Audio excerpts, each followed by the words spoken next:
네, 이처럼 이태원에서 발생한 대규모 압사 사고 이후 많은 사람이 밀집한 장소에서의 안전 행동 요령이 대두되고 있습니다. 이런 끔찍한 사회 재난이 재발하는 것을 막기 위한 최소한의 스스로의 대처법은 무엇인지 알아봤습니다. 이어서 김지영 기자입니다.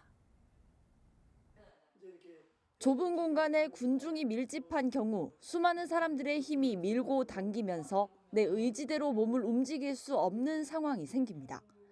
전문가들은 이럴 때 스스로 호흡할 수 있는 최소한의 공간을 확보하는 것이 중요하다고 조언합니다.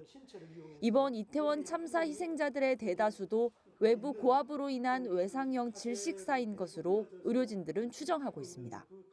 본인이 갖고 있는 가방이나 어떤 푹신한 도구를 이용해서 이제 호흡이 이렇게 확보될 수 있는 가슴을 먼저 보호하도록 노력을 해야 됩니다.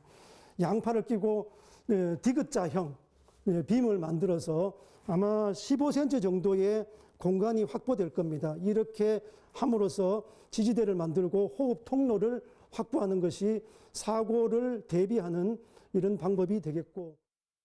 군중이 향하는 방향으로 이동하되 사선으로 움직이는 것도 도움이 됩니다.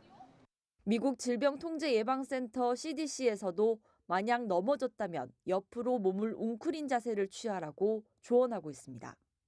이제 넘어졌지만은 거동이 가능하다면은 늑골 골절에 의한 질식사를 방지하기 위해서 몸을 옆으로 뉘어서 새우나 이렇게 태아 같은 그런 자세를 취하는 것이 중요하겠고요. 이를 통해서 어떤 내장 파열을 방지하고 가능하다면은 지형지물을 이용해서 최대한 호흡의 공간을 확보하는 이런 대응 활동이 중요하겠습니다. 하지만 이번 이태원 참사처럼 좁은 경사로에 수백 명의 사람들이 밀려오는 상황에선 이런 대처법을 알고 있다 해도 실천하기 어려울 수 있습니다. 가장 좋은 예방법은 군중이 밀집한 장소에 대한 위험을 인지하고 피하려고 노력하는 겁니다. 우리가 이제 안전의식, 그러니까 안전에 대해서 너무 간과하게 되면 말도 안 되는 상황 속에서 큰 사고가 발생할 수 있다는 거에 대한 생각을 해야 될 것 같고요. 일정 규모 이상이 올라갔었을 때는 우리가 다리를 피하고 회피를 해야 된다라는 생각도 좀 있어야 될 것 같고.